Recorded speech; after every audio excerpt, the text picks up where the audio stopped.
What's going on, boys? Welcome back to the channel here. Today we are out in the driveway, and it seems like no matter what we do, we always end up with something going on. I guess this DSM is holding to its reputation.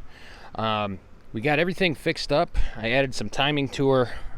I was ripping it down the road, having some fun, getting ready to record a driving video, and as I was doing that, I turned it up to about 24 pounds of boost and did a couple of big pulls, had some fun. And my, the missus actually, she was pulled up right next to me in the Ford, and I dropped it down into fourth gear, and I sat at about 4,000 RPMs, and was just messing around, and I floored it, and it started to pull, and then it started to slip. So I think that I toasted my clutch pretty good. This thing has 236,000 miles on it. It's quite a lot of miles. I don't know if the clutch had been replaced. I'm assuming it had, because I've never seen one last that long. I don't know what's inside of it, but needless to say, we're going to start working on replacing a clutch today. It did drive under its own power to work the next day, and it got me there and it got me home, but the pedal was starting to get really, really squishy, and I could just tell something was up. And yeah, we're not even going to mess around. We already got one coming in. I'll share that with you once it shows up. It's still not here, but today we're going to start ripping stuff apart, so I figured I'd bring you guys right along for the ride. And 500 miles after this is all installed, we'll be able to go finally do that ride-along video, I guess. Stick the camera out, do some launching, have some fun with this thing. But for the next probably 10 days, it's going to be up in the air. And I got it up on ramps right now. First thing that we got to do is I went around this thing and cracked all the lug nuts free. I sprayed all the transmission bolts with some WD-40 for the last couple of days. They've been sitting soaking. I'm hoping that all that stuff comes right off and I don't have any trouble with it. The first thing that we're going to have to do here is we're going to have to get this wheel off. I'm going to jack it up from this point because it has to go way up in the air to get the transmission out. We're going to drop it out through the bottom here. And I picked up a couple of extra tools, some stuff from Harbor Freight that I'll show you guys in a little bit. But before we even get started with any of the fun stuff, getting the bell housing cracked free and all that, we're going to have to remove a bunch of this stuff in here so that we can have access. I'll link Jaffro's how-to video, and that should give you guys pretty good perspective on what to do to get this transmission pulled out. Obviously, I'm not going to have a Jaffro quality video. I don't know if I ever will, but he is the legend. I'll link that below. What I'm going to do is, instead of pulling both of these axles out, since the transmission has to come this way to slide it out, I'm actually going to leave the driver's side CV axle on, and all I'm going to do is pull out the passenger side CV axle. And we're going to disconnect our downpipe, slide that out of the way, pull the transfer case bolts off, get our trans mount and our rear mount off, and basically just go from there. I've never done one on a 2G. I helped a couple of buddies with a 1G and a front wheel drive 1G, but never a 2G, so this is my first time, so bear with me. Anyways, let's start by pulling out all this stuff. So I'm going to stick you guys off to the side, and we're going to get rolling.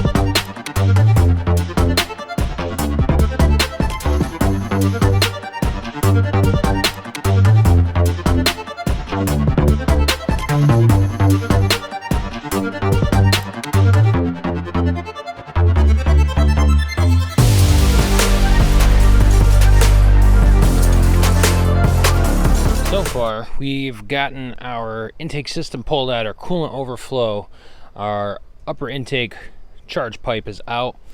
Right here, I was struggling with them. These little clips that you pull straight up on, they actually sit right down on this bracket in the back here. I don't know if you can see it or not.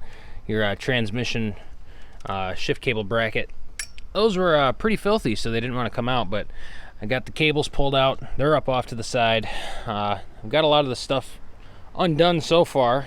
My IAT, my GM, MAF, shift cables, all the other stuff that's out of here. So right now, that's as far as we're going to go here. Now we have to come over to the passenger side and start work. Get my tripod out of the way. We're going to jack this thing up in the air, pull this wheel off, crack that center nut free for our CV axle, and we're going to start disconnecting our lower control arm nuts and getting this thing ready to slide the axle out, hopefully. So we're going to...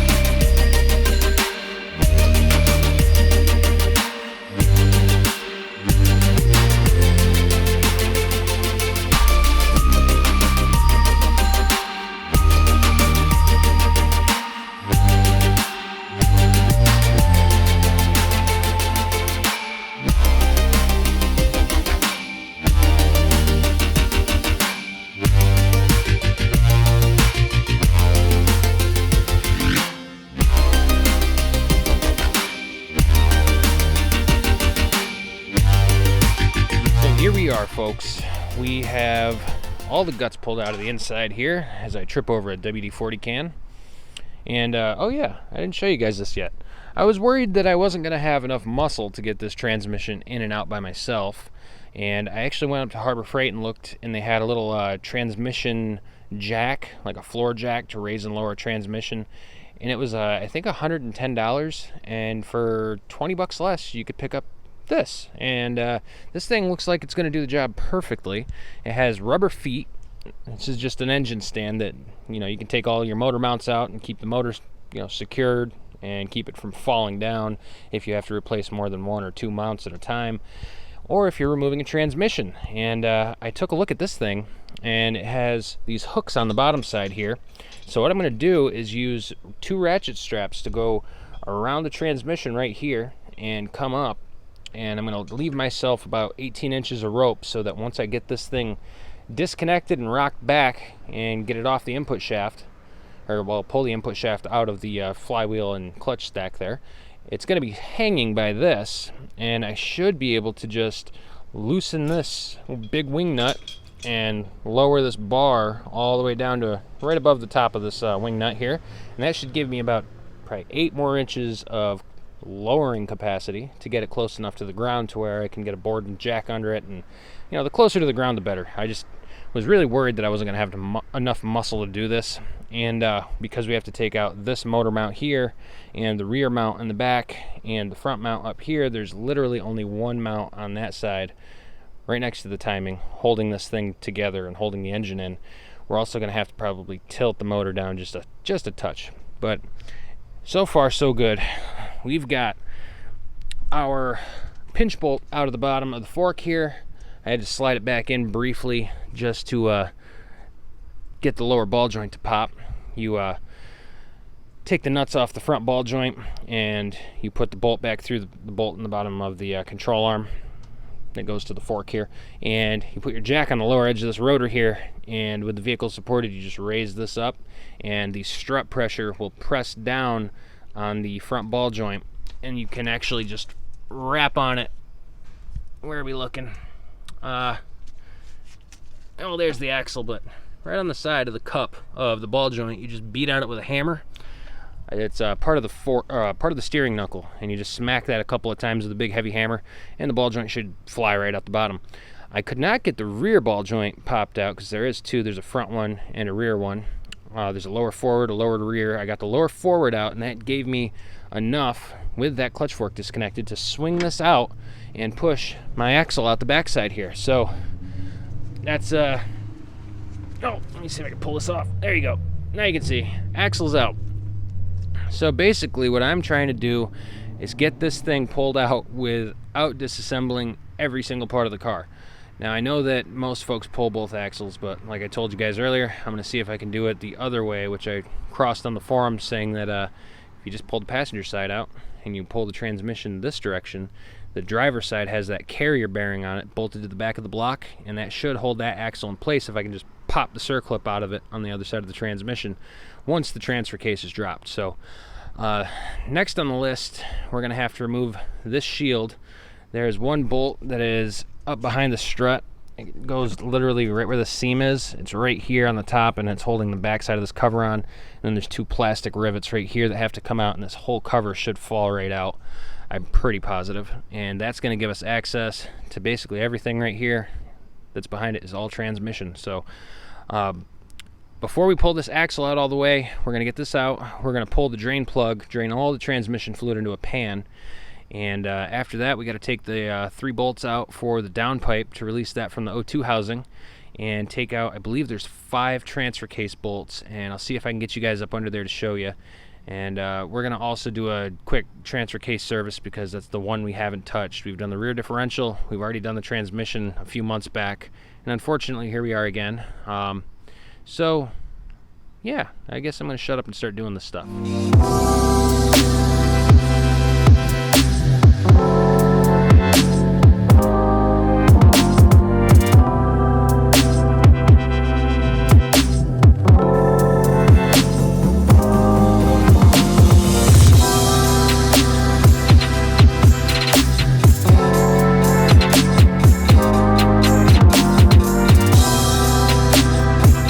I got this thing pulled out of here. It lives in here like so. I had a boost pipe going through that hole, so I had to disconnect that little guy right there. It's kind of just popped out. I don't know, you can't really tell. It's kind of in there and kind of disconnected at the same time. But anyway, there is 2 12mm bolts. There's one in the back here right behind the strut, and then there's another one up under the front right along the frame rail right there, and that takes that whole cover out. And now that we've got that out, you can see we got a transmission right here. So I'd say now we have access, we might as well pull the drain plug out of this thing and get the fluid out. So I'm going to do that. I'll see you guys in a minute.